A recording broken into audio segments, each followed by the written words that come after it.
সারাদিনের ব্যস্ততা শেষে যদি সন্ধ্যাবেলায় একটু চা সিঙ্গারা না হয় তাহলে কি দিনটা জমে বলো তো। আর আমার মতো চা লাভার যারা যারা আছো তাদের জন্য তো চা ছাড়া যেন দিনই সম্পূর্ণ হয় না।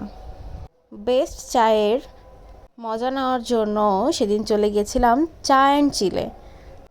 চা অ্যান্ড চিলে যাওয়ার পরই তাদের মেনু কার্ড দেখে চা সিঙ্গারা কাটলেট অর্ডার করে দিলাম।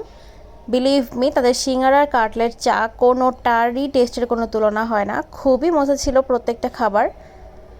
তাদের কিন্তু অনলাইন অফলাইন সব জায়গাতেই সেল খুবই বেশি হয় আর অনেক ভিড়ও ছিল ভিতরে এবং বাইরে, তাই আমাদের অর্ডার দিতেও খুবই টাইম লেগেছিল। সো এখানে আমাদের অর্ডারটা দেওয়ার পর আমাদের প্রায় 15-20 মিনিট ওয়েট করতে হয়।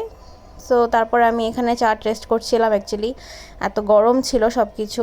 সিঙ্গারা সমোসা কাটলেট সহ আর অনেক কিছু পেয়ে যাবে তোমরা চা অ্যান্ড চিলে। সো আজকের ভিডিওটা এই পর্যন্তই, দেখা হচ্ছে নেক্সট ভিডিওতে।